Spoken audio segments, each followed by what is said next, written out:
Да направим опинел. Ето на тази площ, която е 1, 2, 3, 4 насам, 1, 2 насам, това колко прави? 4 насам, 2 насам, малко кръгче, а да каже рече 2-3 квадрата. Сега ще се направя един опинел на 2-3 квадрата. След като е направена настилката, сложена една лампа да ми свети тук, заедно с тези камъни и тази почва, останете с нас, за да видите.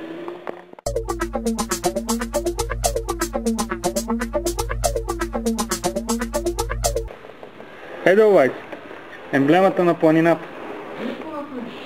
Такъв е случая и тук. Уловили сме едно скално кътче и сме си го докарали в градината. Показахме преди малко камъните, ето ги. След това сме ги наредили един по един, така че да имаме хармония и естественост. Камъните е важно да ги редите поне една трета да е зарито, другото вече е поглед на пореца. И започваме с растенията, които вече сме се снабдили. Най-често се използват различни седъмчета, вижте колко са прекрасни. И започваме едно по едно да ги подреждаме.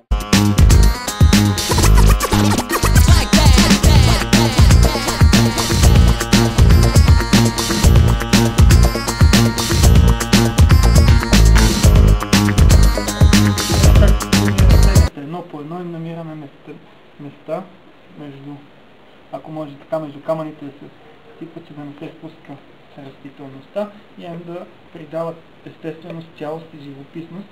Става, както е в секцийката, притискате от тук, хоп, и то се вади.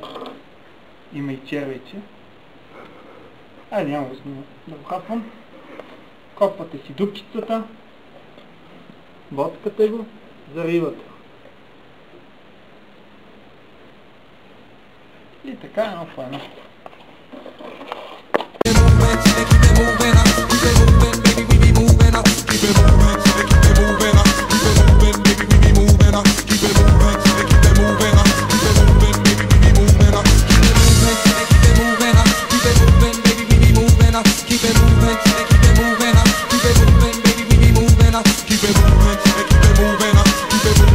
Хръстовидният бор, клек, също е неделима част от скалния кът или опинел на топ къща.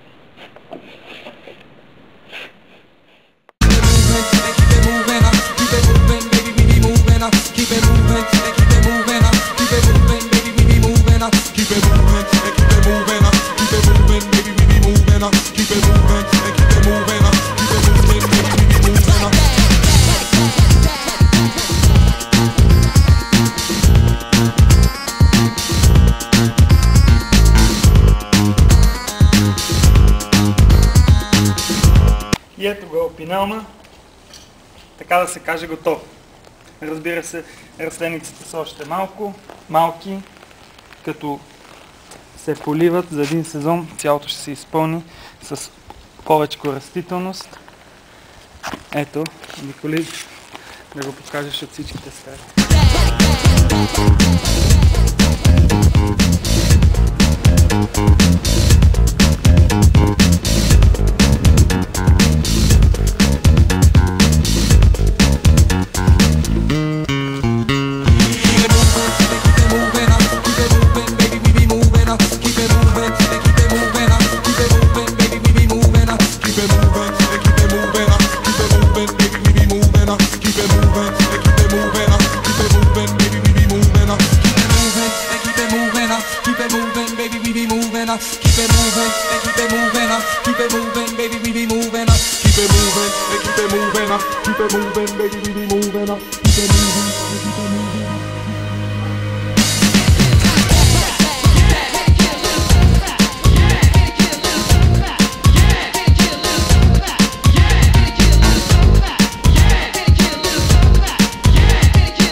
направим опинел.